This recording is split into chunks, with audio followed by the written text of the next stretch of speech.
उड़ीसा के उस समुद्र तट पर जहां बंगाल की खाड़ी की लहरें दिन रात किनारे से टकराती हैं, जहां हवाओं में नमक घुला है, जहां आसमान और समुद्र एक दूसरे से मिलते दिखते हैं, वहां एक पहाड़ी है। नाम है उसका नीलाचल। और उस नीली पहाड़ी पर सदियों से एक ऐसा मंदिर खड़ा है, जितना जानते जाओ उतना कम लगता है। जितने रहस्य सुलझाने की कोशिश करो उतने और उलझते जाते हैं। आज हम उन्हीं रहस्यों को ढूंढने निकलेंगे। वह नीम का पेड़ और वह ज्योति। इस पूरी कहानी की शुरुआत होती है एक पेड़ से।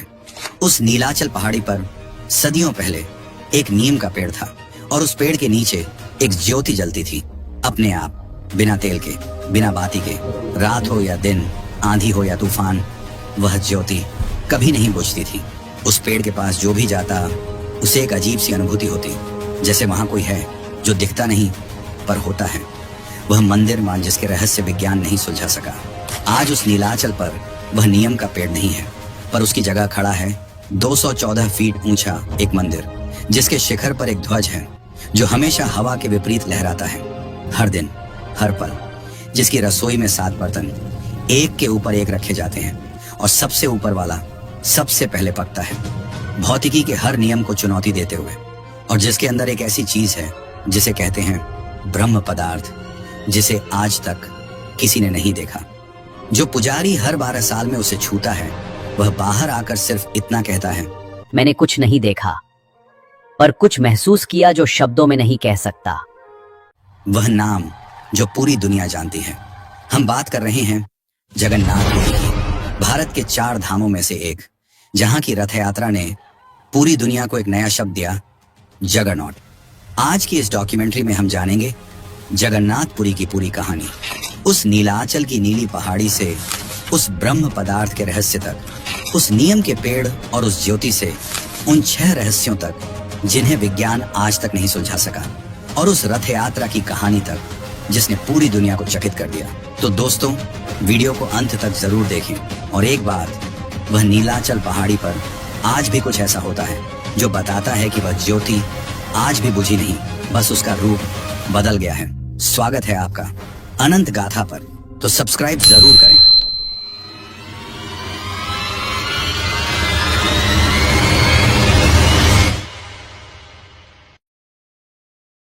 हर तीर्थ की एक शुरुआत होती है, कोई आरशी की तपस्या से, कोई चमत्कार से।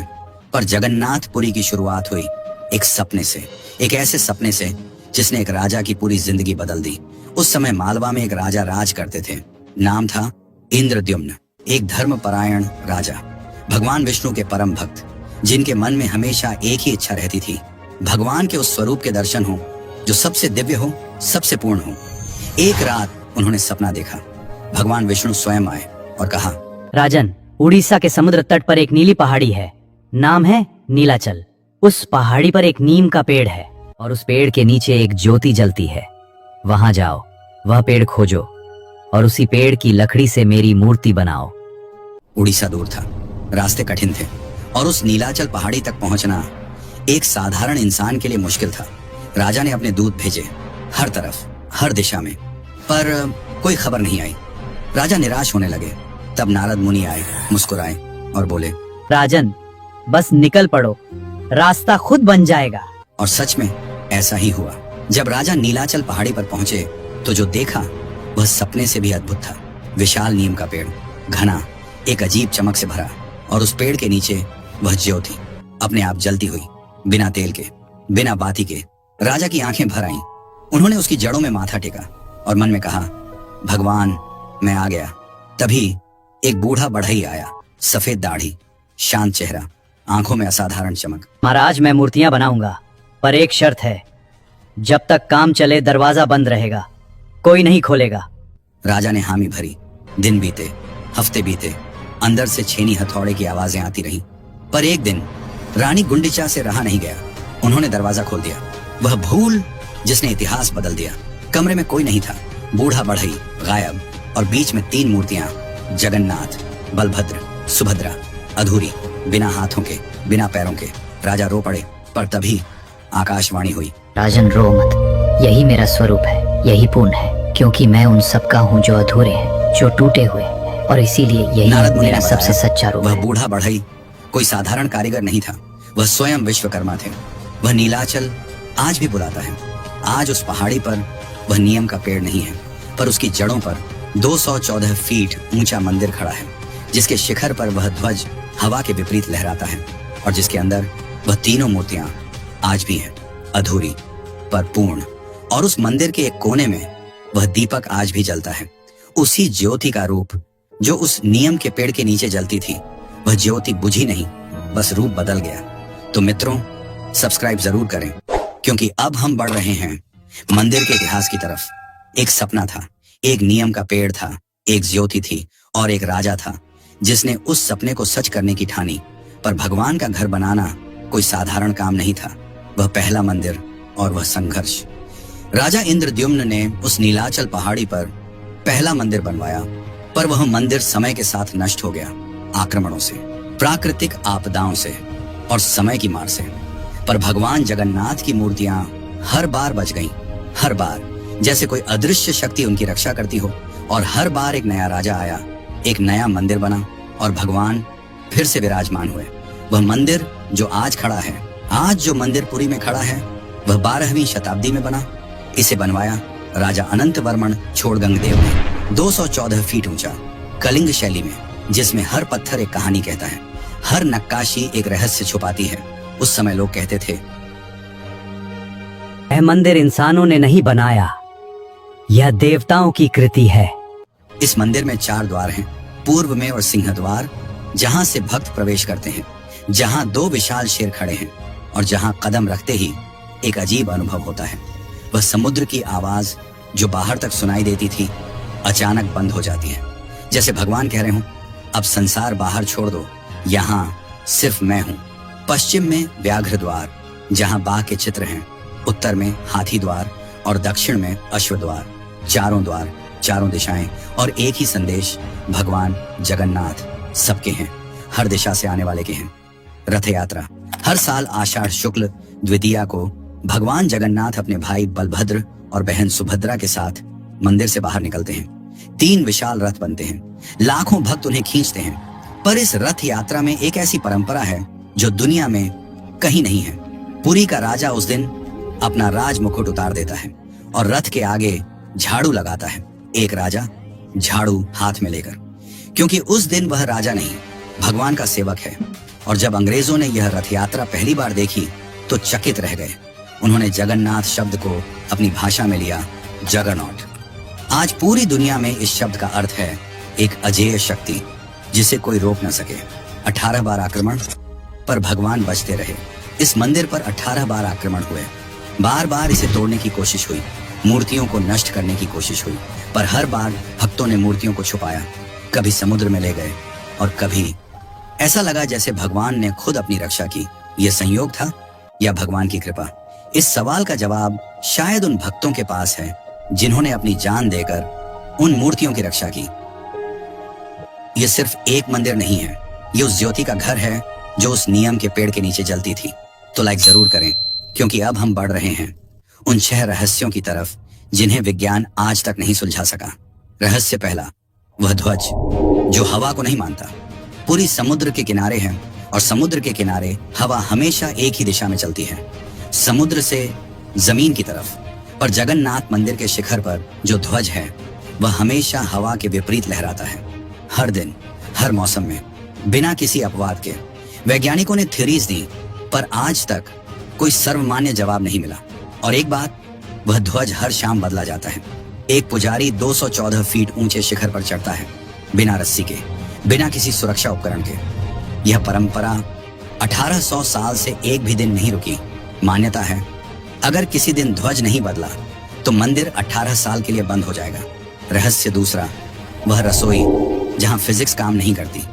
जगन्नाथ मंदिर की रसोई दुनिया की सबसे बड़ी रसोई है। यहाँ हर दिन 500 से 10 लाख भक्तों का प्रसाद बनता है। पर सबसे बड़ा रहस्य, वह 7 बर्तन हैं, 7 मिट्टी के बर्तन एक के ऊपर एक रखे जाते हैं, एक ही आग पर पकाए जाते हैं। फिजिक्स कहती है नीचे वाला पहले पकेगा, पर यहाँ होता है उल्टा।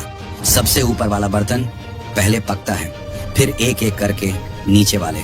वैज्ञानिक आए, मापा, परखा, पर आज तक जवाब नहीं मिला। और एक और बात, इस रसोई में प्रसाद कभी बर्बाद नहीं होता। जितने भक्त आए उतने के लिए पर्याप्त हमेशा। रहस्य तीसरा, वह छाया जो कभी नहीं बनती। दिन के किसी भी समय किसी भी दिशा से देखो, जगन्नाथ मंदिर के मुख्य शिखर की कोई छाया नहीं बनती। 214 फीट ऊंची इमारत और कोई छाया नहीं। सुबह, दोपहर, शाम, कभी नहीं। भगवान जगन्नाथ के घर में अंधेरा नहीं आ सकता। रहस्य चौथा, वह आवाज जो अंदर नहीं आती। समुद्र की लहरों की वह गर्जना जो मीलों दूर तक सुनाई देती है, मंदिर के बाहर तक आती है, पर जैसे ही सिंहद्वार से अंदर कदम रखते हैं वह आवाज बंद, पूरी तरह जैसे किसी ने स्विच बंद कर दिया हो। अंदर सिर्फ सन्नाटा, और वह सन्नाटा जो मन को स्थिर करता है। और जब बाहर निकलते हैं आवाज फिर शुरू, जैसे संसार फिर से जाग गया हो। आज तक कोई वास्तुकार नहीं बता सका कि यह कैसे संभव है। रहस्य पांचवा, वह पक्षी और वह आकाश। समुद्र के किनारे पक्षियों की कमी नहीं होती, पर जगन्नाथ मंदिर के ऊपर कोई पक्षी नहीं उड़ता, कभी नहीं। न कौआ, न चील, न गौरैया। भारत सरकार ने इस क्षेत्र को नो फ्लाई जोन घोषित किया है, पर पक्षी कानून नहीं मानते, फिर भी नहीं उड़ते। रहस्य छठा, ब्रह्म पदार्थ, वह रहस्य जो इन सबसे बड़ा है, वीडियो में आगे बताएंगे। दारु ब्रह्म, भगवान का वह स्वरूप। भगवान जगन्नाथ को कहते हैं दारु ब्रह्म। दारु यानी लकड़ी, ब्रह्म यानी परमात्मा। वह परमात्मा जो लकड़ी में वास करता है, और वह लकड़ी कोई साधारण नहीं है, वह नियम की लकड़ी है। उसी नियम की जिसके नीचे वह ज्योति जलती थी। पर एक सवाल मन में आता है, नियम ही क्यों?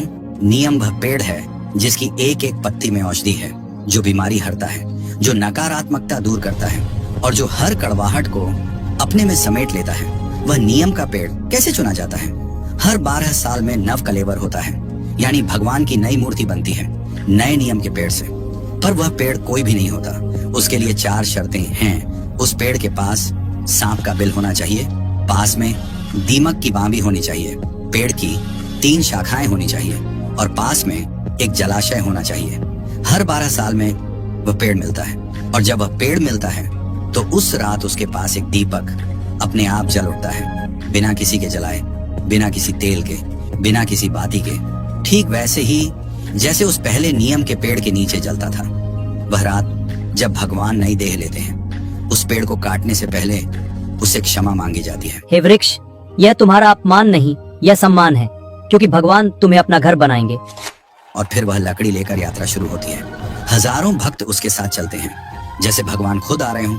और फिर आती है नव कलेवर की वह रात। पूरे मंदिर में अंधेरा, पूरे शहर में बिजली बंद। वह दैतापति पुजारी, आंखों पर पट्टी, हाथों में कपड़े, अकेला उस कमरे में जाता है। जब बाहर आता है तो आंखों में आंसू होते हैं। किसी ने पूछा, क्यों रोते हो? उन्होंने कहा, उस अंधेरे में एक धड़कन थी, एक स्पंदन था, जैसे भगवान सच में वहां थे, सच में सांस ले रहे थे। और जब मैंने उस ब्रह्म पदार्थ को छुआ तो लगा जैसे भगवान ने मुझे छुआ। वह रहस्य जो रहस्य ही रहेगा। वह ब्रह्म पदार्थ क्या है, ये सवाल सदियों से है।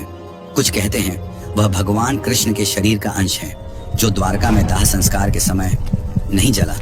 कुछ कहते हैं वह उल्का से आया पत्थर है, और कुछ कहते हैं वह एक ऊर्जा है जिसे देखा नहीं जा सकता, सिर्फ महसूस किया जा सकता है। सच क्या है? शायद यह सवाल पूछना ही गलत है। कुछ चीजें जानने के लिए नहीं होती, सिर्फ मानने के लिए होती है। वह ज्योति जो आज भी जलती है उस नीलाचल पहाड़ी पर, आज वह नीम का पेड़ नहीं है, पर उसकी जड़ों पर एक मंदिर खड़ा है, और उस मंदिर में आज भी एक अखंड दीपक जलता है जो कभी नहीं बुझा। कहते हैं वह उसी ज्योति का रूप है जो राजा इंद्रद्युम्न ने देखी थी। वह आज भी जल रही है, बस उसका रूप बदल गया। शायद यही है भगवान जगन्नाथ का संदेश, ज्योति कभी नहीं बुझती। तो सब्सक्राइब जरूर करें, क्योंकि अब हम उस हिस्से की तरफ बढ़ रहे हैं जो इस पूरी डॉक्यूमेंट्री का सबसे भव्य हिस्सा है, जिसने पूरी दुनिया को चकित कर दिया। दुनिया में बहुत से उत्सव हैं, बहुत से त्योहार हैं, पर एक ऐसा उत्सव है जो अपनी तरह का अकेला है, जहां भगवान खुद अपने घर से बाहर निकलते हैं, जहां एक राजा राजगद्दी छोड़कर झाड़ू उठा लेता है, और जहां वह दृश्य इतना अद्भुत होता है कि दुनिया की हर भाषा में उसका निशान छूट गया। हम बात कर रहे हैं जगन्नाथपुरी की रथ यात्रा की। मित्रों, साल के 364 दिन भगवान जगन्नाथ अपने मंदिर में रहते हैं, पर एक दिन, सिर्फ एक दिन भगवान खुद बाहर निकलते हैं। आषाढ़ शुक्ल द्वितीया, जून या जुलाई का वह दिन, जब पुरी की सड़कें लाखों भक्तों से भर जाती हैं। उस दिन 3 विशाल रथ बनते हैं, हर साल नए, हर साल उसी परंपरा से। भगवान जगन्नाथ का रथ नंदीघोष 45 फीट ऊंचा 16 पहिए, बलभद्र का तालध्वज 44 फीट ऊंचा 14 पहिए और सुभद्रा का दर्पदलन 43 फीट ऊंचा 12 पहिए। और रथ यात्रा के बाद इन तीनों रथों को तोड़ दिया जाता है। हर साल नए रथ, नई शुरुआत। जैसे भगवान हर साल संदेश देते हों, जो बीत गया उसे जाने दो, नया आने दो। वह परंपरा जो दुनिया में कहीं नहीं है। मित्रों, उस दिन सबसे पहले जो काम होता है वह सबसे अनोखा है। पुरी का राजा आता है, अपना राजमुकुट उतारता है, साधारण कपड़े पहनता है, हाथ में सोने की झाड़ू लेता है और उन तीनों रथों के आगे सड़क साफ करता है। एक राजा झाड़ू हाथ में लेकर, क्योंकि उस दिन भगवान की सेवा सबसे बड़ा काम है और उस दिन राजा भी सेवक है। यही है जगन्नाथ का संदेश। भगवान के सामने सब बराबर हैं, राजा भी, रंक भी, व मौसी का घर। मित्रों, पर भगवान जाते कहाँ हैं? जाते हैं गुंडीचा मंदिर, पुरी में ही, करीब 3 किलोमीटर दूर, और उस मंदिर को कहते हैं मौसी का घर। भगवान अपनी मौसी के घर जाते हैं, 9 दिन वहां रहते हैं और फिर वापस लौटते हैं। भगवान जो तीनों लोकों के स्वामी हैं, वे साल में एक बार मौसी के घर जाते हैं, जैसे एक बच्चा जाता है। शायद यही है जगन्नाथ की सबसे बड़ी विशेषता। वे भगवान हैं पर इंसानों जैसे हैं। उनके रिश्ते हैं, उनकी भावनाएं हैं और वापसी पर मौसी अपने हाथों से पोड़ा पीठा बनाती है भतीजे के लिए और भगवान बच्चे की तरह खाते हैं। जब अंग्रेज भारत आए और उन्होंने यह रथ यात्रा देखी तो चकित रह गए। लाखों लोग, 3 विशाल रथ और वह भीड़ जो उसे खींच रही थी। उन्होंने जगन्नाथ शब्द सुना और उसे अपनी भाषा में ले गए, जगरनॉट। आज अंग्रेजी में जगरनॉट का अर्थ है एक ऐसी शक्ति जो इतनी विशाल हो कि कोई उसे रोक न सके। एक भारतीय भगवान का नाम आज पूरी दुनिया की भाषा में बसा हुआ है। रथ यात्रा एक संदेश है कि भगवान मंदिर तक सीमित नहीं, वे हर उस रास्ते पर हैं जहां भक्त चलता है। यही है जगन्नाथ जो खुद भक्त के दरवाजे तक पहुंचते हैं। अब हम उस हिस्से की तरफ बढ़ रहे हैं जहां इतिहास और आस्था एक दूसरे से मिलते हैं। वह 18 बार के आक्रमण, वह बलिदान और वह सवाल जो आज भी जवाब मांगता है। इतिहास सिर्फ चमत्कार नहीं देखता, संघर्ष भी देखता है, बलिदान भी देखता है और वह दर्द भी देखता है जो किसी किताब में नहीं लिखा जाता। जगन्नाथपुरी का इतिहास सिर्फ भव्यता का नहीं, यह उस संघर्ष का इतिहास है जिसमें एक तरफ थी तलवार और दूसरी तरफ थी आस्था। कि वह गवाह जो दुनिया के कोने कोने से आए। जगन्नाथपुरी कोई मिथक नहीं है। 9वीं शताब्दी में अरब यात्री अल बेरूनी ने लिखा कि यह मंदिर इतना विशाल है कि इंसानों का बनाया नहीं लगता। 14वीं शताब्दी में मार्को पोलो के वृत्तांतों में इसका उल्लेख है और इब्न बतूता जिसने पूरी दुनिया घूमी, उसने भी पुरी के बारे में लिखा। वह 18 आक्रमण और हर बार की रक्षा। जगन्नाथ मंदिर पर 18 बार आक्रमण हुए, हर बार एक ही मकसद, उन मूर्तियों को नष्ट करना। काला पहाड़ आया, औरंगजेब के सिपाही आए, बार बार मंदिर तोड़ा गया, मूर्तियों को नष्ट करने की कोशिश हुई, पर हर बार भक्त उन मूर्तियों को पहले ही ले जा चुके थे, कहीं जमीन में दबाकर, कहीं समुद्र में नाव पर रखकर, कहीं घने जंगलों में छुपाकर। 18 बार और हर बार वह मूर्तियां बच गईं।